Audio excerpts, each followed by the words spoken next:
conosco essa manhã. Nós estamos estudando as 70 semanas de Daniel. Aliás, estamos estudando o Apocalipse, estudo sobre escatologia bíblica, amém?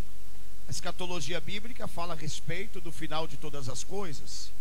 Logo, todos nós entendemos que é muito necessário saber, entender e compreender o final de todas as coisas, porque obviamente todos os irmãos que estão aqui essa manhã concordam que o fim de todas as coisas está se aproximando, está chegando o final de todas as coisas, sim ou não, irmãos?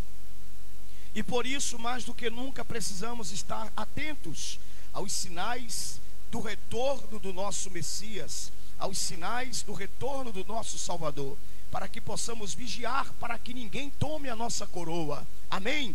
Para que possamos estar firmes contra as astutas ciladas do inimigo.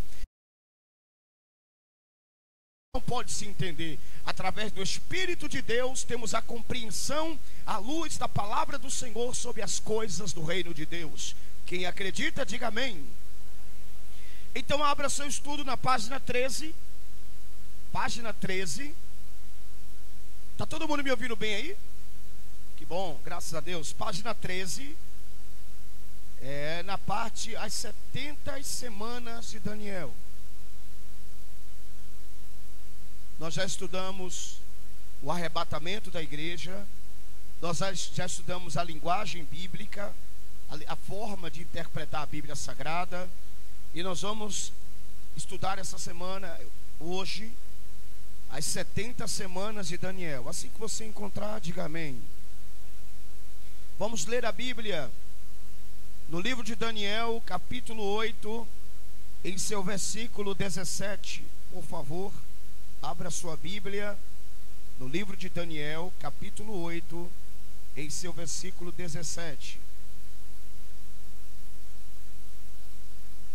Quero louvar a Deus pela vida da irmã Cleia, que está nos visitando. Deus abençoe a irmã Cleia.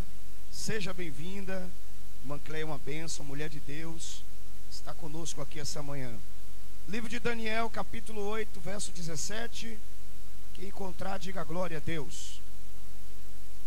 Quem encontrar, diga amém.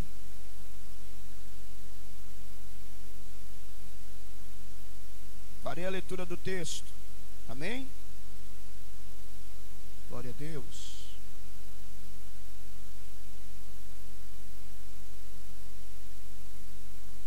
Livro de Daniel, capítulo 8, verso 17. Está escrito assim: veio perto de onde eu estava, vindo ele, me amedrontei e caí sobre o meu rosto.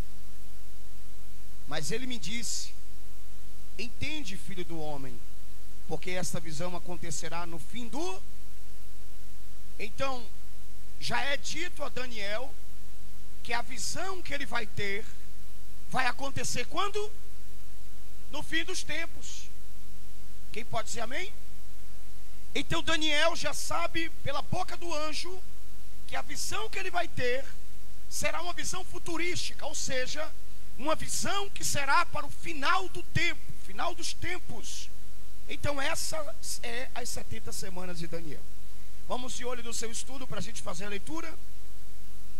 No capítulo 9 de Daniel, esta é uma das mais importantes profecias que devemos estudar na escatologia, e diz a respeito das 70 semanas de Daniel. Para se fazer um estudo completo do Apocalipse, grande tribulação ou qualquer outro assunto que fala sobre o tempo do fim, Daniel capítulo 8, verso 17, é necessário primeiro estudar as 70 semanas de Daniel, pois esta é uma profecia indispensável da escatologia bíblica. Quem pode dizer amém? Aleluia. Vamos lá, pessoal.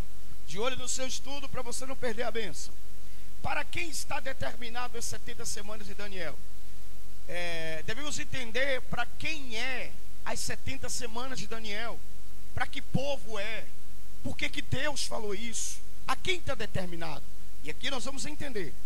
Em Daniel capítulo 9, verso 24, Abra sua Bíblia aí, Daniel, capítulo 9, verso 24.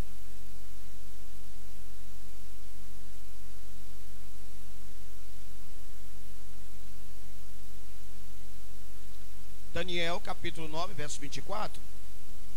Quem encontrar e quiser ler, fique à vontade.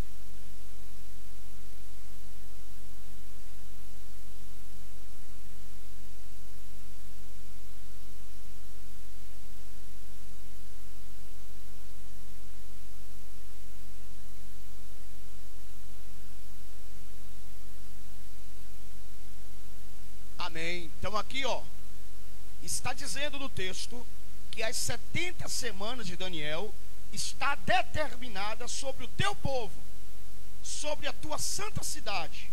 Que povo é esse?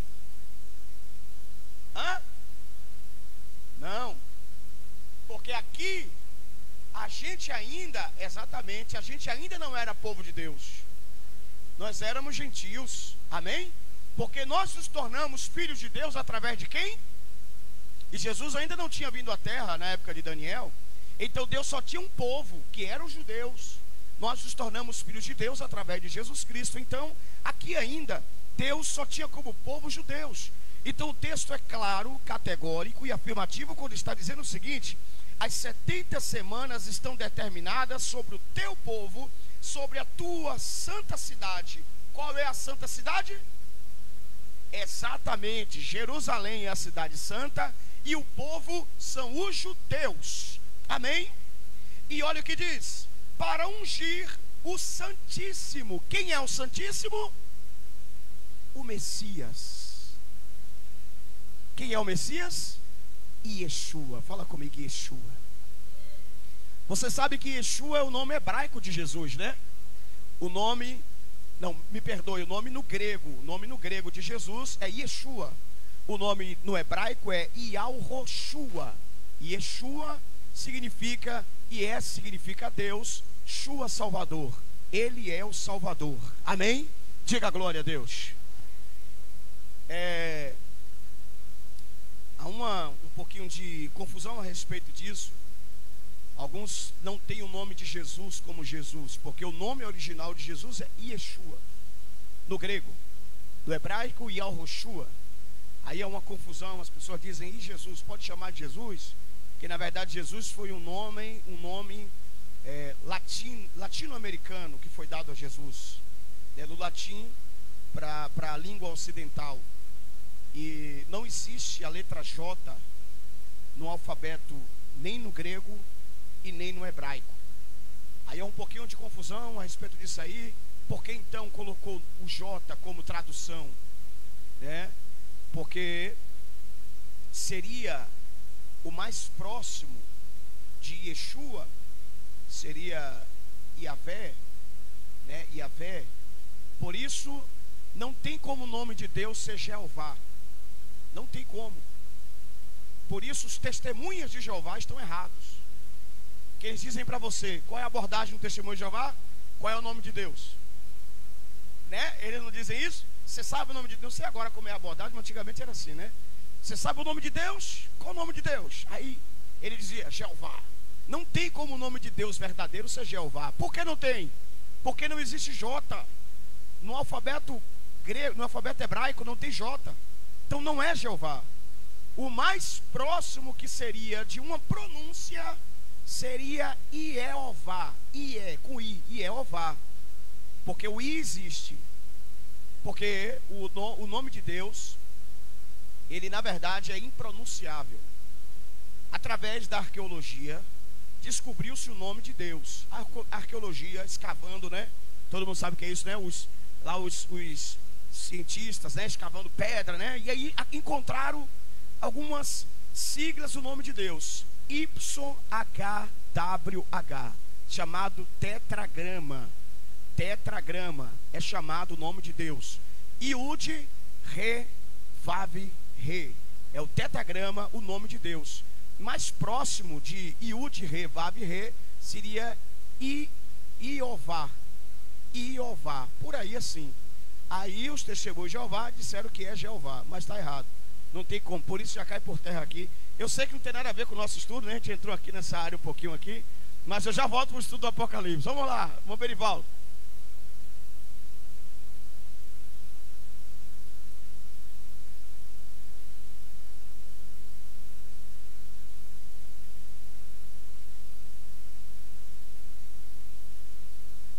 Concordo com o senhor. Só para os nossos ouvintes da rádio entenderem, o nosso irmão Berivaldo aqui perguntou sobre as traduções. É bom até ter um microfone, né, quando alguém tiver uma pergunta para fazer. Sobre as traduções, se elas não ferem os originais, né? Realmente, irmão Berivaldo, algumas traduções, elas estão corrompendo demais a originalidade do texto sagrado. Por isso é muito bom a gente, quando comprar uma Bíblia, tentar comprar uma Bíblia que seja mais próxima do original. Por exemplo, a tradução King James é uma das, não a melhor, mas uma das que são mais próximas do original. Porque a King James, ela foi uma Bíblia confeccionada pelo rei Tiago. Pelo rei Tiago. Tiago no inglês, né, chama-se James. Então King James, rei Tiago. Então ele mandou confeccionar uma Bíblia que fosse próxima do original. Ele queria conservar a originalidade da palavra de Deus. E aí temos a tradução King James, que é uma tradução muito boa, muito boa. Não chega a ser, claro, 100%. Também a Bíblia de Jerusalém, por incrível que pareça, a Bíblia católica chamada Bíblia de Jerusalém também tem uma boa tradução próxima do original. Essas traduções atuais têm que ser observadas com muito cuidado e com muita cautela. Principalmente a Bíblia que já traz afeminando a natureza de Deus, né? E permitindo a homossexualidade, que na verdade você sabe que já existe a Bíblia gay, né? A Bíblia confeccionada diretamente para os gays. Já existe, irmã Márcia, olha que absurdo. Então você tem que ter cuidado com essas traduções que ferem a vontade do nosso Criador. Quem pode dizer amém? Dúvidas até aqui? Ou vocês são muito inteligentes, ou o professor é bom também? Os dois, vamos dizer os dois. Amém. Vamos lá, para quem está determinado, né? Daniel capítulo 9, verso 24, já lemos. Então os irmãos já entenderam pela palavra de Deus que está determinado para o povo de Deus, está determinado para a cidade santa, e o Messias, que é Jesus Cristo, que será ungido na cidade santa. Jesus será consagrado Messias de uma vez por todas, aonde ele vai governar no milênio, em Jerusalém. Aonde vai ser a capital do mundo inteiro é em Jerusalém. Todo mundo entendeu até aí? Vamos lá. 70 semanas estão determinadas sobre o teu povo, que é Israel, sobre tua santa cidade. Essa parte das escrituras afirma esse período de tempo irá se cumprir sobre o povo judeu, o teu povo, sobre a cidade de Jerusalém e a tua santa cidade. Portanto, essa profecia está destinada toda ela para Israel. Sendo assim, lembramos ao leitor, não se deve confundir Israel com a. Por isso, igrejas judaizantes são perigosíssimas. Igrejas que querem judaizar o evangelho, elas estão totalmente fora da palavra de Deus. Por que estão fora da palavra de Deus? Porque nós estamos entendendo que Deus trata de forma particular com Israel e de forma particular com a igreja. Obviamente que Deus trata hoje em dia principalmente com a igreja, primordialmente com a igreja, e de forma secundária Deus ainda trata com Israel. Por quê? Porque ainda tem judeus se convertendo, tem judeus sendo salvos, tem uns judeus que estão aceitando a Cristo como Salvador, que são chamados de judeus messiânicos, aqueles que reconhecem Jesus como Senhor e Salvador. Mas após o arrebatamento da igreja, Deus voltará a tratar com Israel de forma primária, e a igreja será tratada de forma secundária, porque na grande tribulação ainda terão irmãos se convertendo e aceitando a Jesus como Senhor e Salvador da vida deles. Alguém pode dizer amém essa manhã? Por isso é muito importante falar, irmãos, que existem igrejas igrejas protestantes, igrejas evangélicas que querem judaizar, né? Por exemplo, nada contra o templo de Salomão, mas o templo de Salomão, por exemplo, não foi aplaudido pela comunidade judaica. Os judeus, eles não concordaram com a criação do templo de Salomão, porque os judeus entendem que o templo de Salomão é em Jerusalém, e é exclusividade do povo de Deus, é coisa de judeu. Amém? Não é coisa de igreja evangélica, né? A gente pode fazer a campanha da arca, pode, mas a gente não pode ter as mesmas tradições que os judeus têm, porque cada coisa na sua coisa, cada um no seu quadrado. Verdade ou não é? Nós somos igreja do Senhor, nós não somos judeus. Então a gente não pode querer circuncidar os irmãos, a gente não pode querer trazer tradições do judaísmo para dentro da igreja. A gente pode até fazer uma festa como símbolo, né? Não é errado fazer isso, mas o errado é verdadeiramente querer judaizar a igreja, ser uma coisa que não é, colocar os irmãos para usar kippá dentro da igreja, né? Todas as tradições judaicas. Aí eu estou errado, porque eu estou negligenciando o que eu sou, e eu sou a noiva de Cristo. Quem pode dizer amém? Você é a noiva de Cristo, você pode dizer glória a Deus? Nós somos a noiva de Cristo, quem pode dizer amém? Então vamos continuar no nosso estudo aqui. Exatamente. Então, para a maioria dos judeus, né, irmão Berivaldo, Jesus, o Cristo ainda não veio. Eles estão aguardando ainda o Cristo, que será o anticristo, né? Será o falso Messias. Precisamos de algumas condições para que essa profecia ela se cumpra. De olho no seu estudo, esta profecia de Daniel capítulo 9, verso 24 ao 27. Nós lemos só o verso 24, né? Vamos ler até o verso 27. Capítulo 25, verso 25. Vocês estão aí, vocês abriram Daniel capítulo 9? Daniel capítulo 9, verso 25. Sabe e entende, desde a saída da ordem, para restaurar, para edificar Jerusalém, até o Messias, o príncipe, haverá quantas semanas? 7 semanas. E 62 semanas, as ruas e o muro se reedificarão, mas em tempos angustiosos.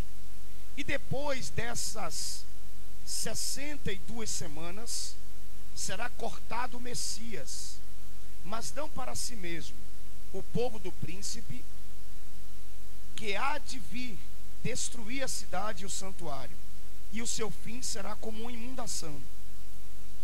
E até ao fim haverá guerra, e estão determinadas as suas assolações, e ele afirmará aliança com muitos por uma semana. Olha aqui, ele afirmará aliança com muitos por uma semana, e na metade da semana fará cessar o sacrifício de oblação sobre a asa das abominações virá o assolador, e isso até a consumação. E o que está determinado será derramado sobre o assolador. Veja que aqui está falando do anticristo no verso 27. O anticristo, ele afirmará aliança, o falso Messias afirmará aliança com muitos por uma semana. Aqui nós vamos entender no estudo que quando a Bíblia está falando de semanas, ela está falando de semanas de anos. Então são 7 anos. Uma semana possui quantos dias? 7 dias. Mas esses 7 dias aqui não são dias como a gente entende naturalmente, são dias de anos. Quando fala de 7 semanas, são 70 semanas. Vamos entender isso mais um pouquinho para frente. Mas só para recapitular aqui para os irmãos, observe que durante 7 anos, como diz o texto, ele afirmará aliança com muitos por uma semana. Na metade da semana, só que durante esses 7 anos, a igreja uma parte da igreja não estará na terra. Estará onde? No céu. Fazendo o quê? Celebrando, se alegrando, glorificando, adorando, exaltando, congratulando. Aleluia! Quem pode dizer amém? Estará no banquete do noivo. Aleluia!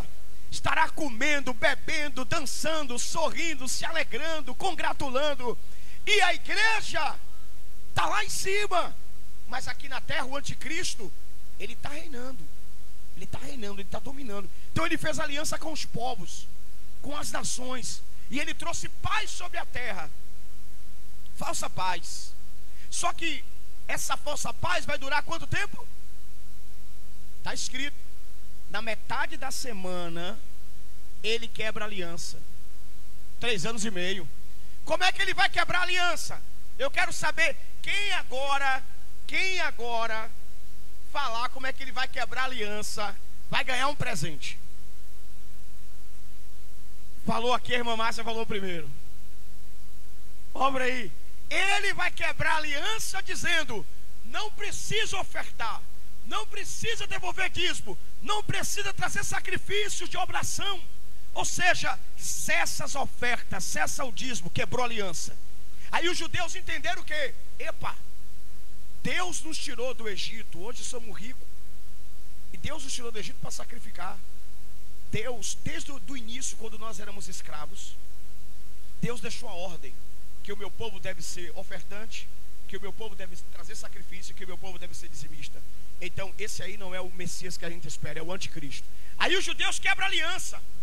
Quando os judeus quebram a aliança, então ele vai se levantar com fúria, ele vai começar a perseguir. Aí virão o quê? A grande tribulação. Todo aquele que não negar o nome do Senhor. Aí eles vão entender, fomos enganados. Aí eles vão compreender, Jesus Cristo é o Senhor. Yeshua é o Hamashia. Diga glória a Deus essa manhã. Yeshua é o Hamashia. Diga comigo, Yeshua é o Hamashia. Amém. O Mashia, o ungido, o Messias. Diga glória.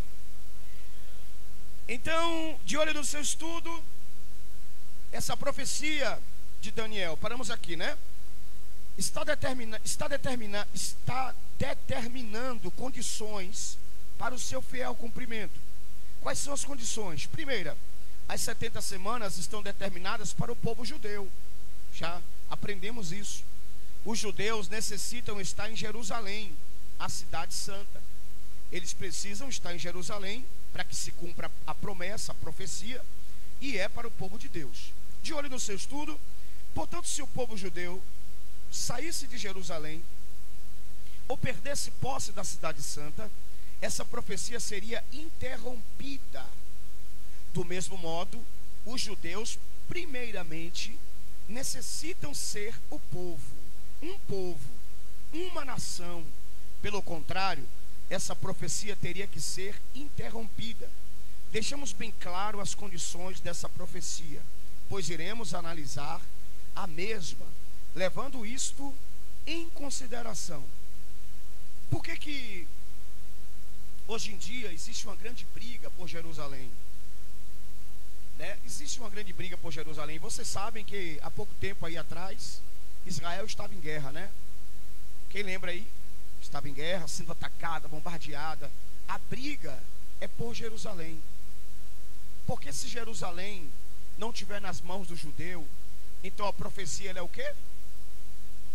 E o diabo sabe que, cumprindo-se todas as profecias, o tempo dele está chegando ao quê?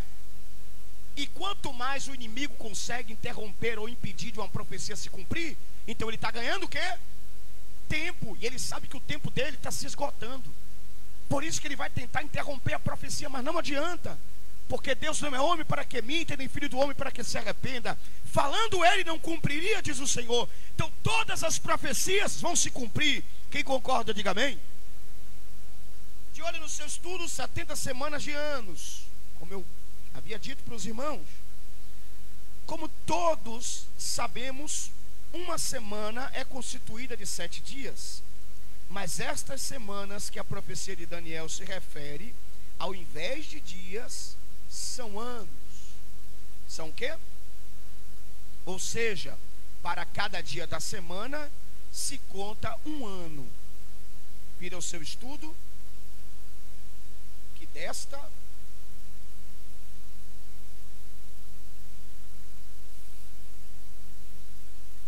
desta forma, para cada semana teremos 7 anos, no lugar de 7 dias. Amém? Para cada semana teremos 7 anos, no lugar de 7 dias, formando assim uma semana de anos. No Velho Testamento era comum o uso de semanas de anos. Isso está em Levítico capítulo 25, verso 8. Está em Ezequiel capítulo 4, verso 6. Em Gênesis 29, verso 20 e ao 28. Não vamos ler para ganharmos tempo. 70 semanas de dias comuns são iguais a 490 dias. 70 semanas de dias é igual a 490 dias. Amém? Preste bastante atenção. De acordo com o versículo 25 desse capítulo, as Escrituras demonstram que desde a ordem para restaurar e edificar Jerusalém até o Messias, o Cristo, teriam 69 semanas. Quantas semanas? O que é relativo a 483 dias de semanas comuns, ou seja, semana de 7 dias. Por isso preste atenção para a gente entender que aqui é matemática e confunde um pouquinho a mente, né? Mas você ligado vai entender. E isto não aconteceu, olha aí, pois a ordem para edificar Jerusalém até Cristo teve uma duração maior de 400 anos. Portanto, é impossível que essas semanas sejam de dias comuns. E o que deixa claro que essa profecia se refere a semanas de anos. Até aqui, só para os irmãos entenderem que quando o texto lá em Daniel fala de 7 semanas, está falando de semanas de anos. Combinado, pessoal? As 70 semanas tiveram seu início quando saiu a ordem para edificar Jerusalém. Vamos abrir a Bíblia em Neemias capítulo 2. Olha quando foi a saída da ordem. Lembra que Daniel disse na saída da ordem? Neemias capítulo 2.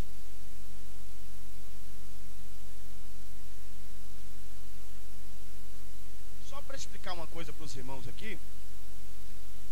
Vocês sabem que Neemias, ele é depois de Daniel. Quem sabia disso? Né? Pois é. Daniel, ele é antes, que a Bíblia, ela não está escrita em ordem cronológica. Existe até a Bíblia cronológica. Se você comprar a Bíblia cronológica, só é bom para seu estudo pessoal. Para você trazer para a igreja vai atrapalhar um pouquinho. Eu, por exemplo, tenho o Novo Testamento em ordem cronológica. Não serve para trazer para a igreja, porque se dizer assim, abre Mateus, capítulo tanto, você vai se bater, meu amigo, para encontrar. Só serve para estudo, né? Em ordem cronológica, ou seja, na ordem certa. Então, porque Neemias, ele viveu após Daniel. Daniel viveu no cativeiro, 70 anos de cativeiro na Babilônia. Daniel estava lá. Quem lembra que Daniel foi levado por Nabucodonosor, né? E lá ele serviu ao rei, coisa e tal. Ele viveu aquelas transições de reinado, né?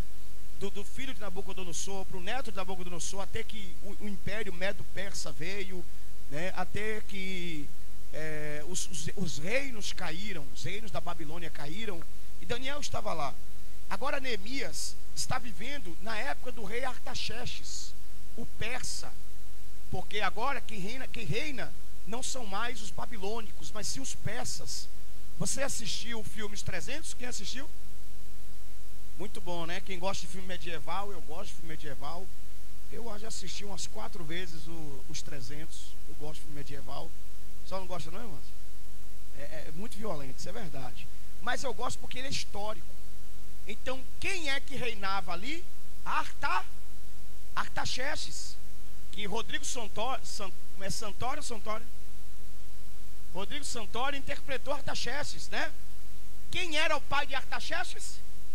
Dario.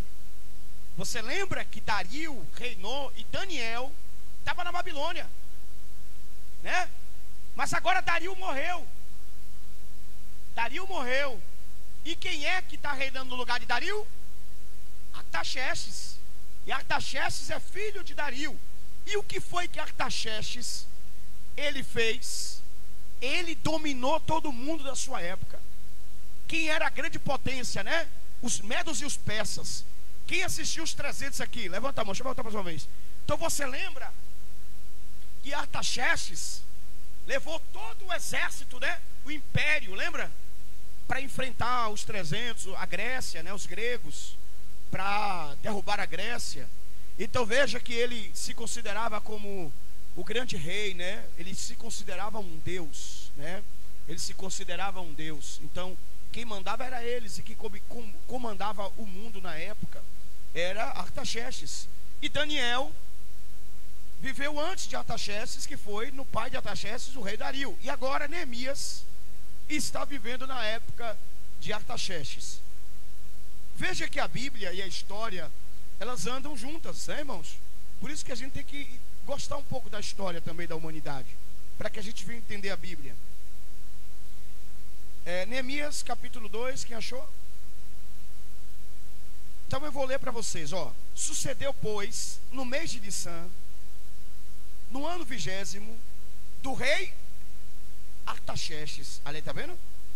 Que estava posto o vinho diante dele. Eu peguei o vinho e o dei ao rei, porém eu nunca estive triste diante dele. E o rei me disse: por que está triste o teu rosto? Pois não está doente. Não é isto senão tristeza no teu coração. Então eu temi sobremaneira. Então foi aqui, não vou ler o texto todo, mas os irmãos lembram, foi aqui nesse momento que foi a saída da ordem, porque foi aqui que Artaxerxes deu a ordem para Neemias voltar para onde? Exatamente para Jerusalém. Saiu a ordem aqui, ó, Neemias. Artaxerxes falou para Neemias: a ordem está decretada, eu vou assinar, né? Vou assinar e vou selar com o meu anel. Segundo a lei dos medos e dos persas, Neemias pode voltar para Jerusalém e levar o seu povo de volta para lá. E aí Neemias começa a levantar os muros e os portões. Quem lembra que estavam derrubados e queimados? Aí saiu a ordem. Agora, aí nós vamos entender agora a contagem das 70 semanas. Então a ordem saiu quando? Perguntar para vocês se vocês estão entendendo. A ordem saiu quando?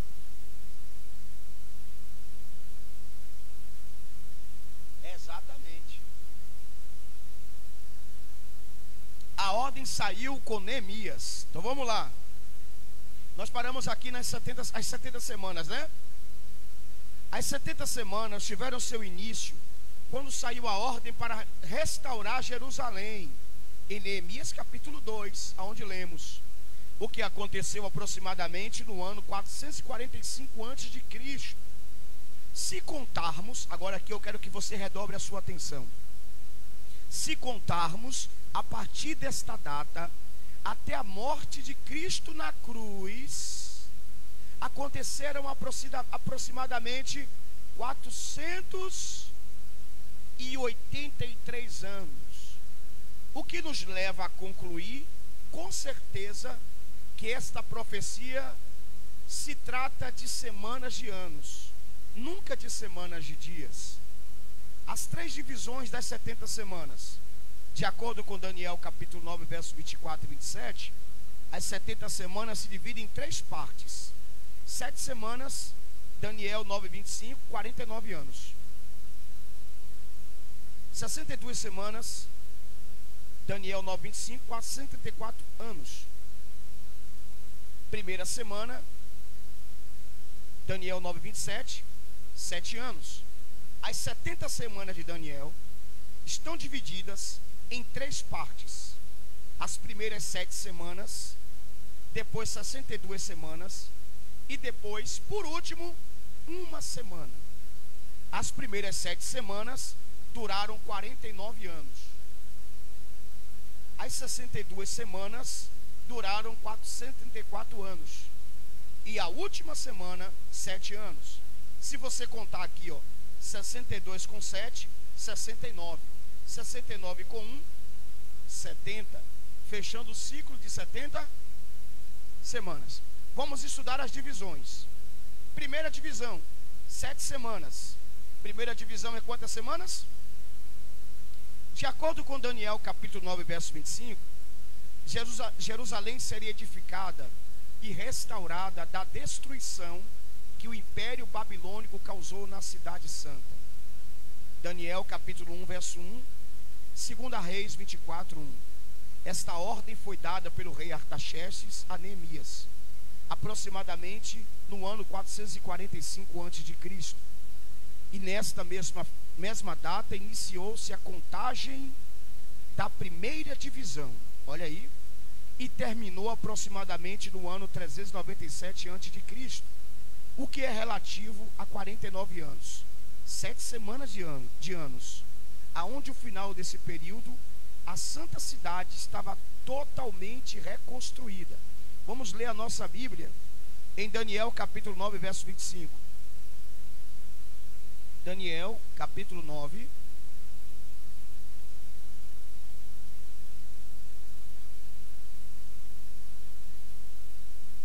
Daniel 9, 25.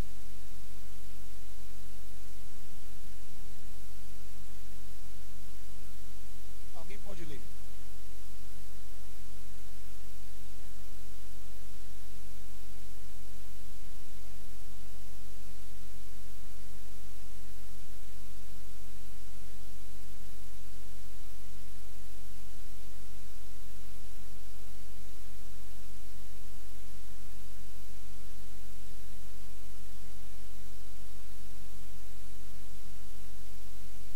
Amém. Então durou-se quantos anos aí? 49. 7 semanas de anos. Ó, para a gente entender aqui, Neemias, quando Artaxerxes dá ordem, Neemias junta, né, pega seu cavalo, pega sua caravana, pega seu povo e parte para Jerusalém. Parte para lá. Quando Neemias chega em Jerusalém, está tudo destruído. Por que foi destruído? Por Nabucodonosor, quando levou o povo cativo para a Babilônia. Os portões queimados, o templo destruído, os muros destruídos, tudo arrasado. Então a obra de Neemias era para o quê? Reedificar, né? E aí Neemias começa a trabalhar. E aí Tobias e Sambalate vêm a trabalhar, né, irmão? E aquela luta, porque assim, tem gente, irmãos, que ninguém está fazendo, mas quando alguém se levanta para fazer, se levanta para tentar impedir, é ou não é? Você está ali trabalhando na obra para reedificar, para estruturar, para levantar para o reino de Deus. Aí vem os Tobias e os Sambalates, Nayara, e começa a falar coisa. Rapaz, larga de ser besta. Rapaz, para com isso, né? Não faz isso, esquece esse negócio. E vai tentar atrapalhar. Mas Neemias sempre tinha uma palavra para ele, dizer o seguinte: eu estou em uma grande obra e não posso parar. Deixa eles lá, porque eu não vou desistir. Quem pode ser amém essa manhã? Então, essa obra, ela durou quantos anos? 7 semanas de anos, né? 49 anos. Para Neemias levantar os muros, levantar os portões, edificar o templo. Só que aí entra aí o profeta Ageu, né, irmão? É muito lindo. A gente quer falar, a gente quer, entre outras coisas, né? Porque assim, esse templo era o templo de Salomão, que era, o templo de Salomão era de ouro, né, de prata, de bronze, lindo, de pedras preciosas. Só que o povo agora não tem dinheiro assim suficiente, né? E quando os anciões entram no templo, eles começam a chorar. Por que começam a chorar? Porque não tinha a glória que tinha o templo de Salomão. Não tinha aquela glória, não tinha ouro, não tinha prata, não tinha pedras preciosas. Os jovens começam a dar risada, porque jovem tu sabe como é, né? Jovem quer levar tudo na brincadeira, tudo na gozação, né? Tudo na risada. A gente está ali orando, o jovem está dando risada. Os anciões choram, os jovens sorriem. Aí Deus vai lá e vem sobre o profeta Ageu E o Senhor diz assim: a glória da última casa será maior do que a glória da primeira. Assim diz o Senhor dos exércitos.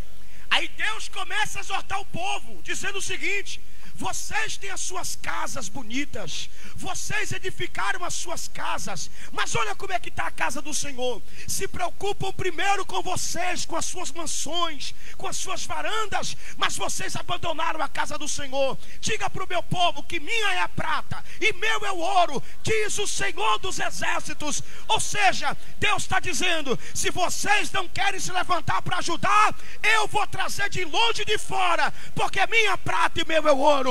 Diga glória a Deus essa manhã.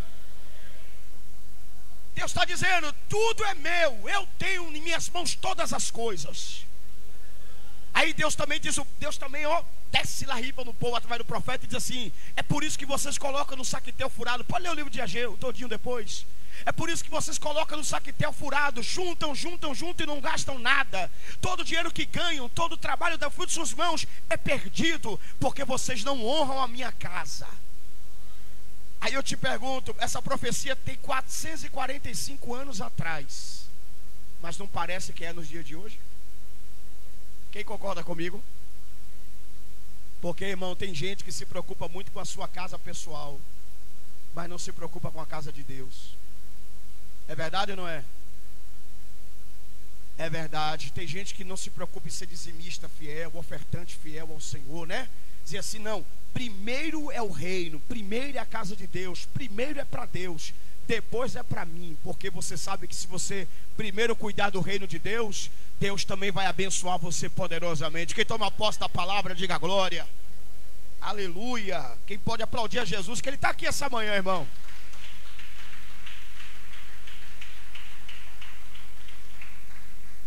Então,